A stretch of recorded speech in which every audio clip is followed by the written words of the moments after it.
ว่ามันผิดผีผิดช้างข่อยให้ไปเว้าอยู่พุ่นเว้าไปจังอยู่พุ่นน่ะข่อยฮัก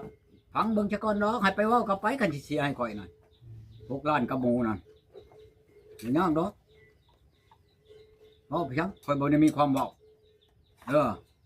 ข่อยยังสิถามอยู่ให้ข่อยไปเว้าหยังก็ถามมาก็บ่มานั่นไปจังอีกผัดข่อยเฮ็ดแนวนั้นแนวนี้ตีเตะบ่ให้บ่ชับพี่หีพ่อหีแม่บ่คืออยู่ข่อยผิดให้ข่อยเมื่อเว้าอันนี้ข่อยบ่ได้เว้าหยังมีแต่ว่าข่อยนั่นลิ้นชังคุมแห้งจังซั่นจังซี่โอ้โหแม่เอ้ยอันนี้ได้ข่อยจะมันชัดข่อยคาน้ำเมียอันผู้นี้นั่น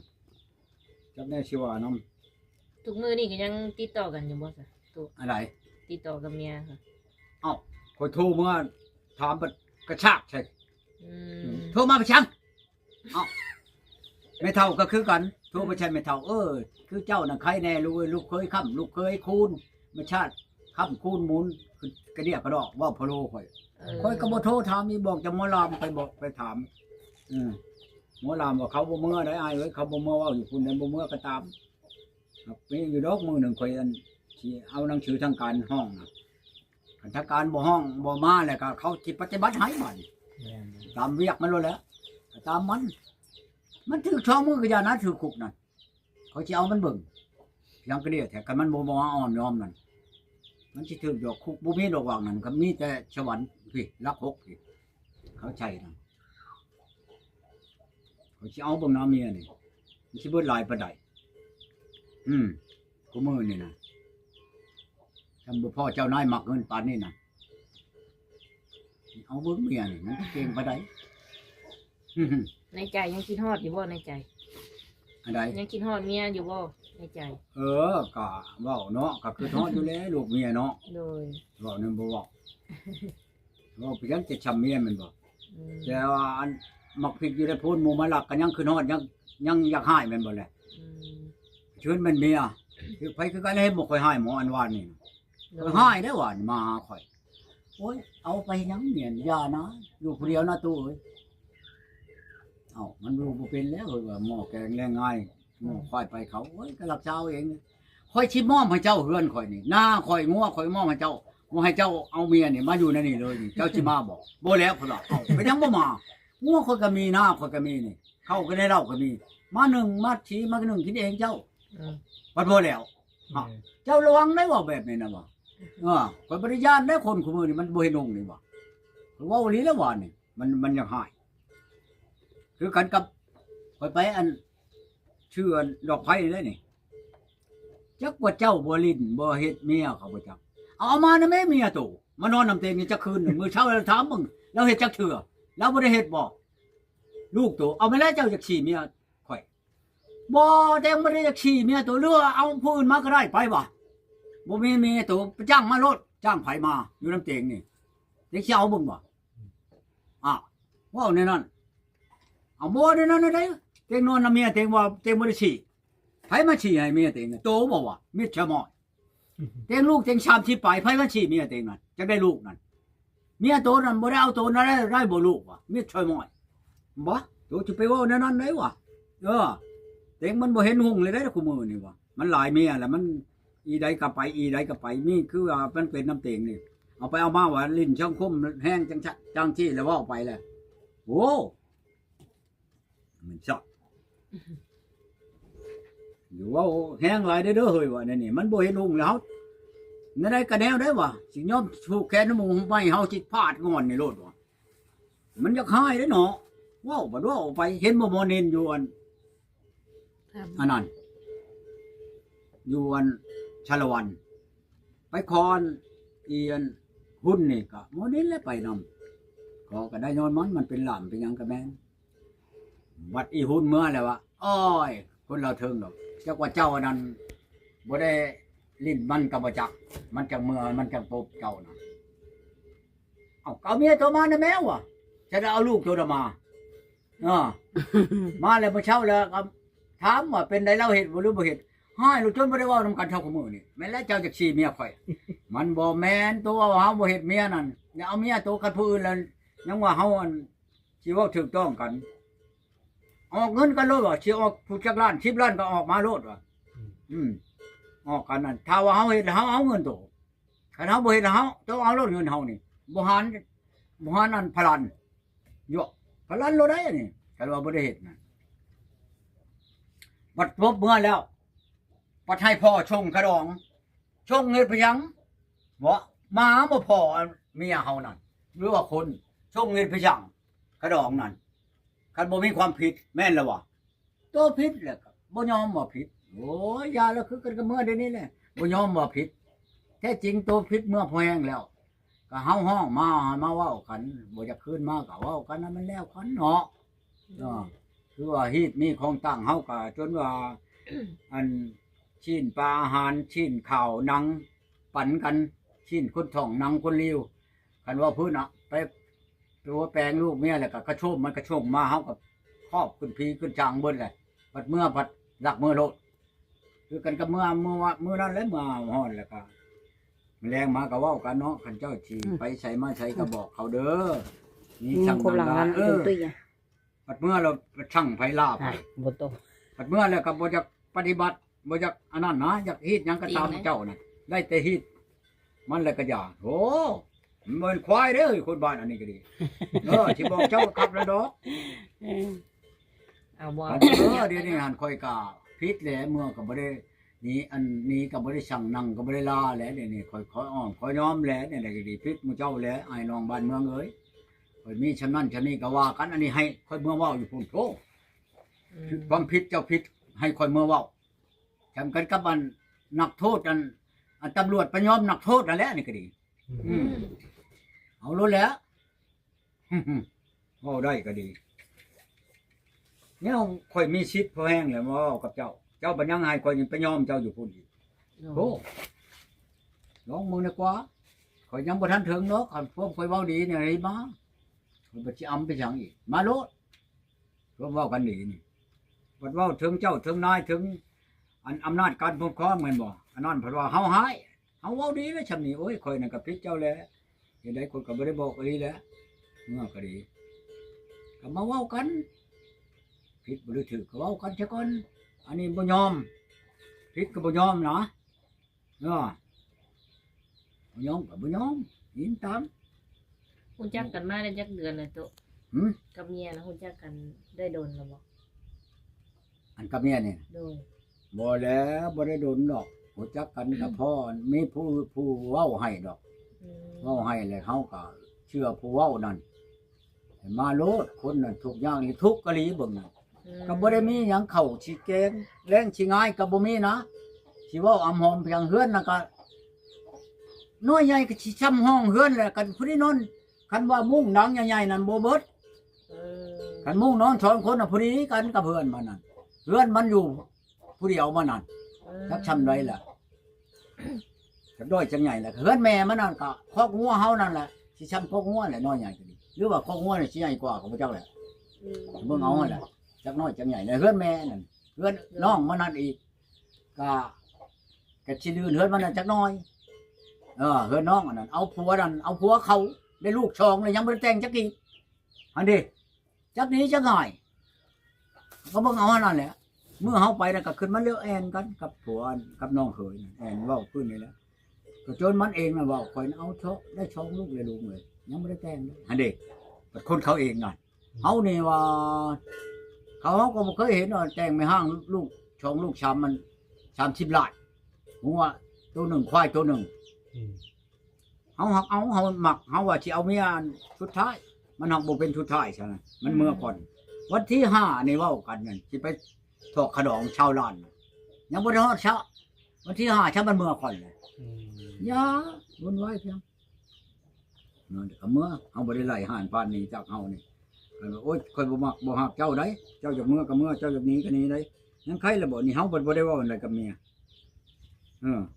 ยังหักหอมตอมตุ้มกันอยู่เนาะเอาเพิ่นมาอยู่นํกัน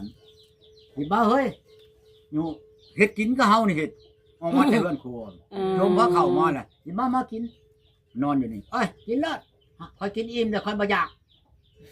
กินคันมาของน้อยน่ะก็ ก็บ่ได้หลายดอกของกินหักจงให้เมียเนาะผมบ่ทันได้เห็นเมียกินนะกินยาเลยเนาะกินน้ำกินจังได๋เฮาก็ป้อนเม็ดในตู้เย็นตู้นั้นย่างออกมาน้องปรับนี่พูดผิดลูกไปนอน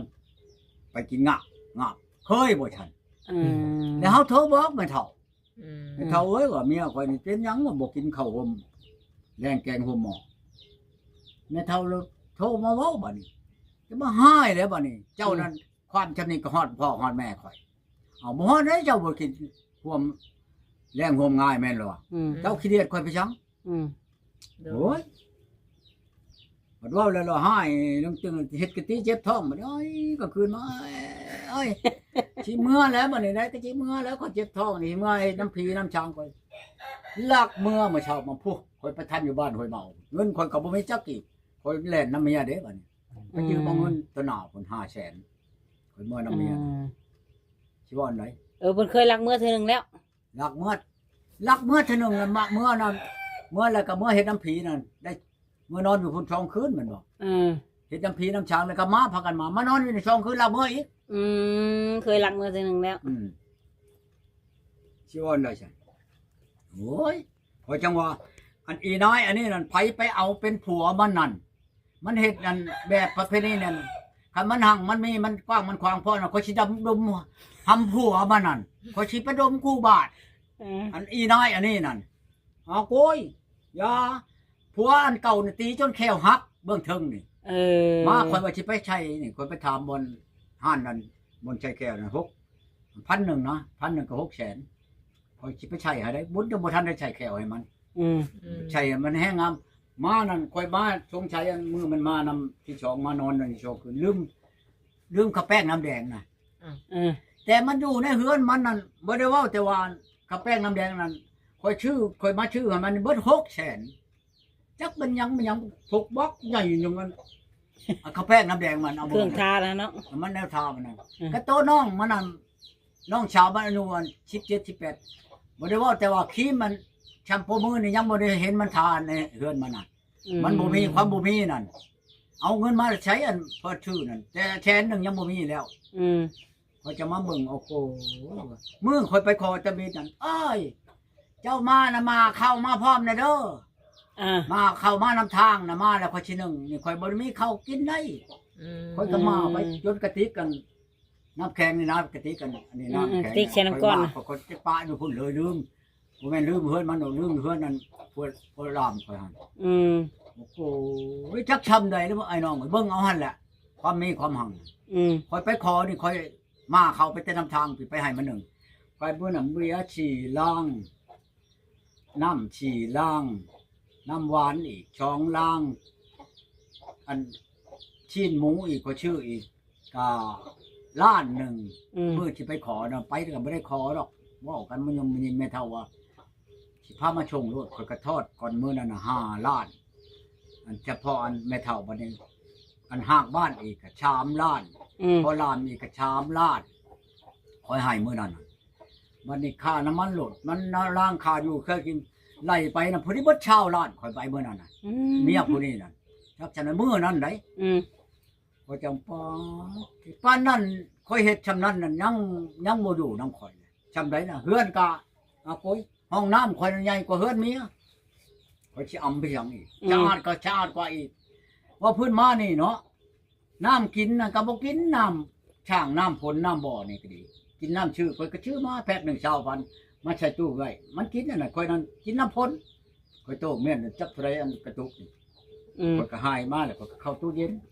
ข่อยกินอันนั้นให้เมียกินตัวนั้นเมียบ่ได้น้ำใจมันปานนั้นยังบ่ถึงใจโอ้ยขอบแพงเนาะเอาพื้นนั้นน้ำช่างมันอยู่นี่เนาะบ่อนขี่นั่นอยู่เทิงๆนี่เบิดบ้านน่ะมาขี่ในดอนนั่น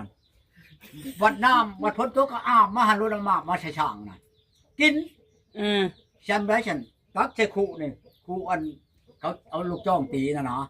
ครูบางจ้องครูบางจ้องน่ะมาห้อยอยู่ในทางขึ้นน่ะช่องคู่น่ะพอยากเราไปกินนะตักกินบ่มีอู้มีเองเนาะครับโอ้อันนี้แล้วเขาว่าออกแต่บ้านทำเพศเป็นขุนพายเฮือนตูขี่แมวเต็มกระโดดถือเมียข่อยคนนี้เนี่ยเพิ่นว่าควายตู้มักชนคนจนมักความเกินมันมักความคักแหละ เป็นแบบนี้มักความแล้ว อืม หาถอยหาความใส่ตัวเองเห็นอะไรฉันหารายได้โว้ยกันมาข่อยบ่มีแล้ว แต่บ่ทันเอากันกับคอได้ทอนสินพานาแพ้ก็กระชิทานอยู่ดอกเป็นแบบนี้นั่น อืม มันเบื่อมันขับ เบื่อเมียผู้นี้ไม่ใช่ข่อยบ่เคยเห็นเคยพ่อจักเถื่อเมียข่อยก็จักตัวใดคนน่ะบ่เป็นอันนี้หลักนี้ดอกครับเพื่อนเขาก็อันอยู่ห้วยลาดนี่อีเฮงนี่ก็โยขะดองน่ะก็10 ล้านข่อยไปขอน้ำหมูตัวหนึงก็ล้านหนึงไหลนั่น อืม แม่ตัวหนึงก็ล้านหนึงไหลใช่กันนั่นบัดค่าเฮือนมันอีกเฮือนมันนั่นมันว่าจ้างเขาเฮ็ดก็ล้านหนึงก็เชียร์ให้ อืม บัดในเตียงนอนนั่นแนวนอนน่ะนะแนวเชื่อนอนนั่นชื่อน้ำเวียดนั่น อืม ก็ล้านหนึงก็กระเชียร์ให้ไล่แล้วนั่นไล่ไปไล่มาเนี่ยพอดีเบิดวังเช้าชามเช้าชีล้านแหละอีนั่นมาได้6 เดือนลากเมื่ออีก อืม ว้ายลากเมื่อมาเช่าคอยไปออกไปชื่อของผิดอยู่ในนี่ ผู้เจ้าให้อันบ่พรมาตามหาน่ะบ่นั่น อันนั้นแหละ เออ บ่พรตะบิดนั่นแหละนั่น อืม บ้านนี่ละตามหาก็บ่เห็นมันเห็นก็เมื่อมันเขาขี่รถจักรไปเมื่อหมดบ้านครับ บ้านใดก็ บ้านห้วยลาด สารวัตรบ่ อืม อ๋อขี่ฮอดเฉยจ้ะ เมื น่ะ องเนาะ ขี่ฮอดเฉยจ้ะน่ะ กายก็หันข่อยไปยังกายอีกรถนี่ข่อยออกแต่ตลาดเชโน9 โมงแม่นบ่ข่อยฮอดพุ่น5 โมงไป เอ 5 โมงเช้าพุ่นฮอดบ้านเมียปั๊บ 5 โมงแรงน่ะ 5 โมงแรงเมื่อไหร่ก็ถามหาก็บ่เห็นบ่จักเขาข่อยก็ไปนอนอยู่ไห้น้ำพ่อเฒ่าเมื่อนั้น อืม เช้ามาข่อยก็ออกมาก็เว้ากันกับพ่อเฒ่ากับไทบ้านพ่อบ้านยังแล้วก็กลับมา อืม ฮอดก็ได้อีก2 มื้อก็กลับไปอีกบัดนี้คือที่2นี่ อืม มันบ่เห็นโทรถามมันอยู่พุอยู่สะพานพุ่นสะพานอัตตปือที่สิความไปพังนั้น อันเมียน่ะ เมียน่ะ โทรติดบัดน่ะ ติดข่อยโทรนี่ก็ติดมันหักเห็นเบอร์ข่อยน่ะมันบอก เอ ก็ให้ผู้อื่น อ ผู้โทรบัดนี้มันเลยบอกไปซั่นที่ เออ บอกปัดบอกได้อันนี้อัดเมียนล่ะเขาบอกเพิ่นน่ะ อืม เดี๋ยวไปไขให้พอเฒ่าพังรถอยู่จุลูที่มันเขาจักอยู่เขาบ่บอกพอเฒ่า แต่งข้างแน่บ่เมียผู้นั้นก็เลย ก็จังว่าเบิดเช้าไปล้านั่นเด้บ่ต้องว่าแต่งข้างแน่อยู่เว้าอย่าเดี๋ยวนี้เจ้าก็ดี ลืมไว้เนาะ คอยจังว่าบัดมาแล้วเนาะมาเธอที่นี่หนึ่งเธอที่ช่องคอยกลับไปคอยถามมันตามมาขะดองคอยคืนพอเท่าตาพี่คันบ่มีความผิดมันสิหนีแต่เจ้าบ่เอามาลูกเจ้านั่นคันมีความผิดเสียตื่นอีกได้บ่ อืม บ่หานเว้าบ่นี่ อืม ของลูกอันหลานชาวอันโทรมาแต่พุ่นให้เสียเลยเด้พี่คอย อืม เสียให้คอยไปรับเงินรวมผลมาเสียให้เสียเขากับหนีแต่หันเขาก็ออกมานอนอยู่บ้านพักอื่นมื้อนั้นเช้ามาเขาก็มาจักได้จะมื้อบ่ชามมื้อผู้นี้เพิ่นก็ตายบัดนี้ ไผตาย พ่อเฒ่าน่ะแล้ว เอ เถียงกับข่อยน่ะ อ แล้วเขาโทรมาบอกเอ้าพ่อเฒ่าเจ้าเถียงกันกับเจ้าตายเลยโอ้จ้าทุกว่ะมันบาปข่อยว่า เราบ่ได้เทียบได้โชว์บ่ตอนจะเมื่อนี่ก็เลย บ้านอันนั้นนั่นมันสิย่างแหละมันของมันเป็นในนั้นอยู่นั่นเพราะบ้านแคบนะหั่นน่ะเพราะบ้านหุ่ง เออ นี่ว่าอันนั้นเพียงไปย่ายงัวนี่วางเช้า30 เมตรนี่แม่นบอกเขามาบ่ฮอดเฮือนนี่ตาย โอ้ บ้านนั้นใดขนาดใดขึ้นเบิ่งบ้านเมียข่อยบ้านกังนี่หมู่ข่อยไปนี่ก็6 คนเนาะไปปะเกิบอยู่ในพวกอะไรเมียข่อยเอากระจังลงไปเอาเบิดเกิบน่ะไปเมียในช่วงบ่ได้เกิบยังปาบ่ได้ไดขนาดเชื่อนี่เจ้าชู้นี่แม่นบอกไปตากแม่นี่ลืมเอาเข้ามาเมื่อเช้าจูทิมอยู่ได้หั่นจำได้แหละวิชาเขาบ่ได้น้อยเด้เขาค่อยผ่านเบิดแล้ววางนั้นคือกันก็คือเคยขึ้นไปอันบ้านเมียข่อยนี่แหละเขาก็ฮู้จักผู้อันมีวิชาบ่มีเนี่ยบ้านเมียข่อยเมื่อวันชื่นนี่น่ะ โดย บ่แม่นคนสิบ่จัก